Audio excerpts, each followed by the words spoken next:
কেনেকুৱা লাগিছে আপোনালোকে কমেণ্ট কৰি জনাবচোন। এইটো মই হুইপ ক্ৰীম নোহোৱাকৈ মই বনাইছোঁ বাটাৰ দি পেলাই। নেক্সট ভিডিঅ'ত আপোনালোকে এইটো বিষয়ে ক'ম।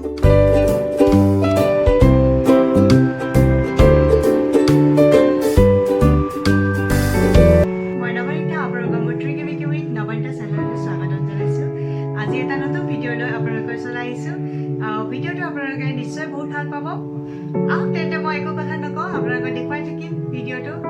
আজি মোৰ ভাইটিৰ বাৰ্থডে আছে, চ' এইখিনি মই গোটেই ৰন্ধা বঢ়া এইখিনিও কৰি আছিলোঁ। আৰু এতিয়া মই আপোনালোকক কেক কাটিঙো আপোনালোকক দেখুৱাম। এতিয়া চব ৰন্ধা বঢ়াৰ পিছত মই অলপমান ষ্টাইল কৰি লৈছোঁ। এইটো ভিডিঅ' মই আপোনালোকৰ পিছত আপলোড কৰিম। এইটো জাষ্ট এনেকৈ দেখুওৱা হৈছে।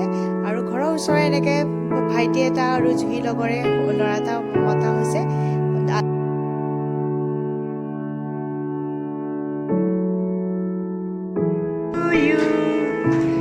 Happy birthday to you. Happy birthday, dear Juju. Happy birthday to you.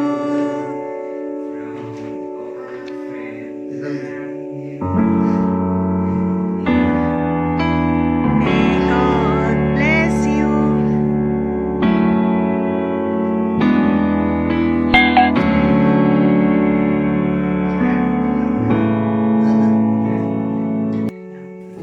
এয়া মোৰ ভাইটি হয় জুজু। এই ভাইটিয়ে এতিয়া কেক চেক কাটিছে। তাৰপিছত এয়া মোৰ দেউতা হয়, ব্লু কালাৰ চাৰ্ট পিন্ধা, সেয়া মোৰ দেউতা। আৰু এয়া মোৰ মা মেখেলা চাদৰ পিন্ধা। এয়া মোৰ ছোৱালী জুহি। আৰু এয়া আদৰ, এয়া ওম বুলি দেউতাহঁতৰ ভাড়াঘৰতে থাকে। আদৰ জুহিৰ লগৰে দেউতাৰ ভাড়াঘৰতে থাকে। এয়া আমি একেলগে গোটেইখিনিয়ে মিলি পেলাই আমি বাৰ্থডে চেলিব্ৰেট কৰিলোঁ। বহুত ভাল লাগিলে। আৰু বিয়াৰ পিছত মই ভাইটি বাৰ্থডে চেলিব্ৰেট এতিয়া বিয়াৰ পিছত এইবাৰেই প্ৰথম পাইছোঁ। সেইকাৰণে বহুত ভাল লাগিছে। আৰু বহুত এই কৰোণা ভাইৰাছৰ কাৰণে মই এতিয়া ডিব্ৰুগড়তে আছোঁ। এনেই মই ভুৱনেশ্বৰতে থাকোঁ, কিন্তু মই এতিয়া ডিব্ৰুগড়ত এনেকৈ জাগিৰোডত মোৰ শহু মা দেউতাহঁতৰ ঘৰ। তাৰপিছত সেয়া মোৰেই ঘৰ হয়। তাৰপিছত তাতে মই থাকিলোঁ 2 মাহমান। তাৰপিছত এতিয়া মাহঁতৰ ইয়ালৈ আহিছিলোঁ ডিব্ৰুগড়। এতিয়া যাবই পৰা নাই, ইমান দিন ইয়াতে থাকিব লগা হৈছে। সেয়া মই এতিয়া আছোঁ।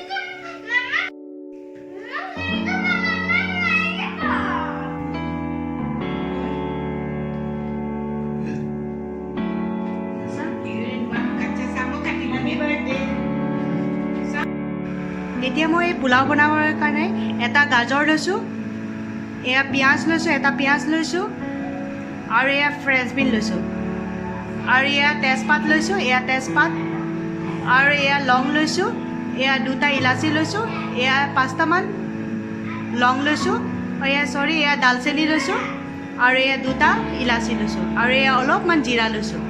আধা চামুচতকৈ কম লৈছোঁ জিৰা।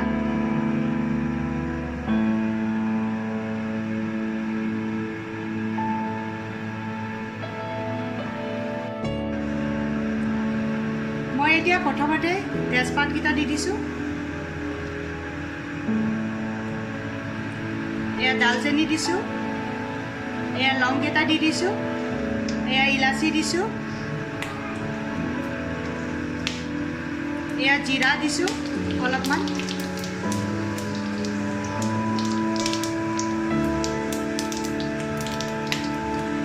এতিয়া অলপমান পিঁয়াজ দি দিছোঁ, এই পিঁয়াজখিনি দি দিছোঁ।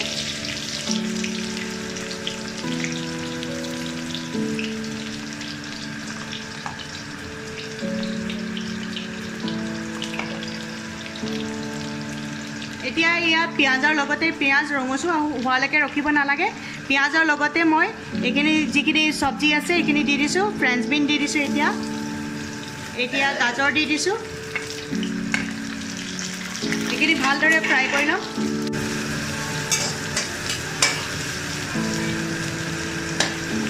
ইয়াত মই নিমখ নিদিওঁ, নিমখ অলপ দেৰিকৈ দিম। যেতিয়া পানী দিম তেতিয়া নিমখ দিম। এতিয়া মই গেছটো ফুল ফ্লেমতে দি থোৱা আছে। মই ফুল ফ্লেমতে এইখিনি ফ্ৰাই কৰিম। আৰু এইখিনি যেতিয়ালৈকে ব্ৰাউন কালাৰ টাইপৰ নিচিনা হৈ নাযায়, ব্ৰাউন কালাৰ, তেতিয়ালৈকে মই ফ্ৰাই কৰি থাকিম।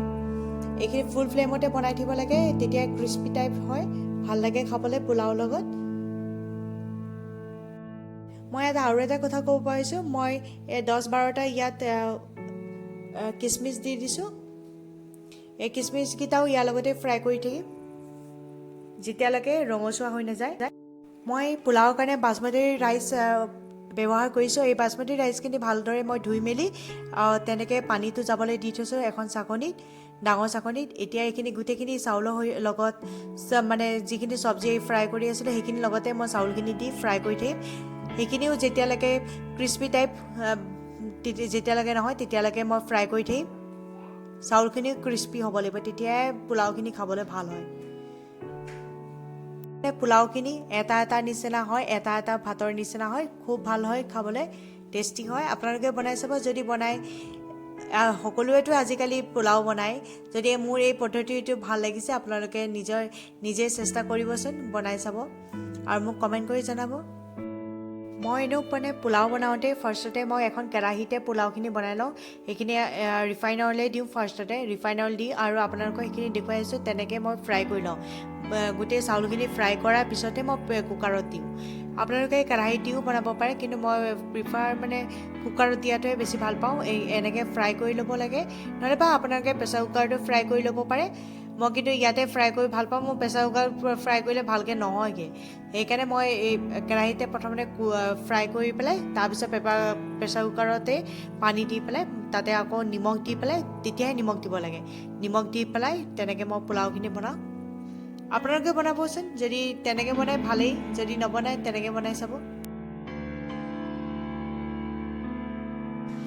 আমি এই চাউলখিনি কেতিয়া হ'ল বুলি গম পাম, যেতিয়া পানী দিবলৈ হৈ গ'ল, যেতিয়া এইখিনি ফুটিব। এতিয়া চাওকচোন, শুনক শব্দটো এনেকৈ ফুটে, তেতিয়া আমি পানী দিবলৈ হৈ গ'ল বুলি গম পাম। এইখিনি হৈ গৈছে আৰু এতিয়া মোৰ হৈ গৈছে এইখিনি। আধা চামুচ এয়া গৰু ঘিউ দি দিছোঁ।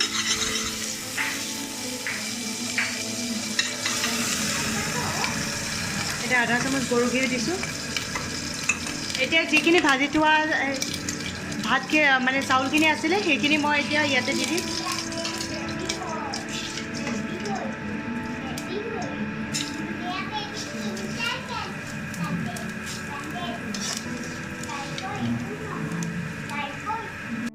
এতিয়া পানী, ইয়াত যিমান চাউল আছে মই 3 কাপ লৈছোঁ। মই এতিয়া পানী দিছোঁ 3.5 কাপ দিছোঁ। আপোনালোকে যিমান চাউল লয় তাৰে আধা কাপ বেছিকৈ দিব।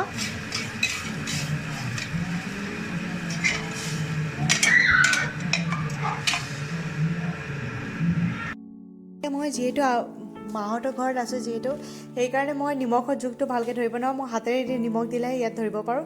সেইকাৰণে মই এতিয়া গোটেইখিনি পানী দিয়া হৈ গৈছে কুকাৰত। এতিয়া মই নিমখ অকণমান দি দিছোঁ, টেষ্ট অনুযায়ী নিমখ দিব লাগে। মই সেই টেষ্ট অনুযায়ী নিমখ দি দিছোঁ। এতিয়া ভালদৰে অকণমান লৰাই দিছোঁ হাতাখনেৰে দি। তাৰপিছত এয়া ঢাকনখন মাৰি দিম। ফুল ফ্লেমত দি দিছোঁ গেছটো।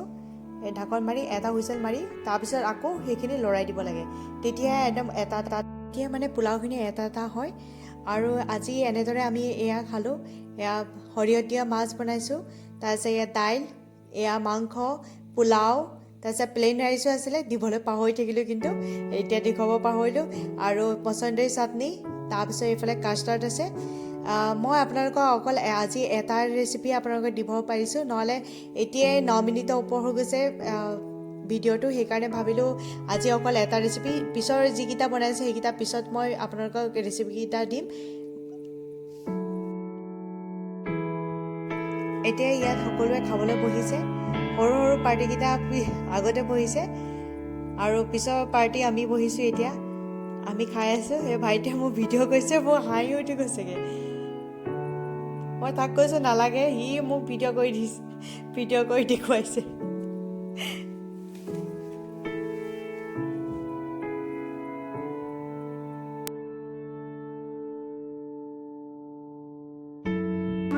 গোটেইখিনি কাম হৈ গৈছে আৰু তাৰে আধাখিনি মই এতিয়া কাঢ়ি পাতি সেইখিনি কালি বাইদেউগৰাকীয়ে ধুই দিয়ে আৰু আধাখিনি মই ধুই দিছোঁ। গোটেইখিনি দিবলৈ ভাল নালাগে যে, সেইকাৰণে মই আধাখিনি ধুই দিছোঁ। আৰু আপোনালোকৰ এই ভিডিঅ'টো কেনেকুৱা লাগিছে কমেণ্ট কৰি জনাবচোন। যদি ভাল লাগিছে আপোনালোকে লাইক কৰিব, কমেণ্ট কৰিব আৰু আপোনালোকৰ লগৰসকলক আপোনাৰ এই ভিডিঅ'টো শ্বেয়াৰ কৰি দিব। আৰু আপোনালোকে শেষলৈকে এই ভিডিঅ'টো চোৱাৰ অশেষ ধন্যবাদ। আৰু এই চেনেলটোৰ যিসকল মোৰ নতুন সদস্য তেওঁলোকে প্লিজ মোৰ চেনেলটো ছাবস্ক্ৰাইব কৰি দিব ৰেড কালাৰ যিটো ছাবস্ক্ৰাইব বাটন আছে আপোনালোকে সেইটো প্ৰেছ কৰি দিব আৰু বেল আইকন আপোনালোকে অন কৰিব নাপাহৰিব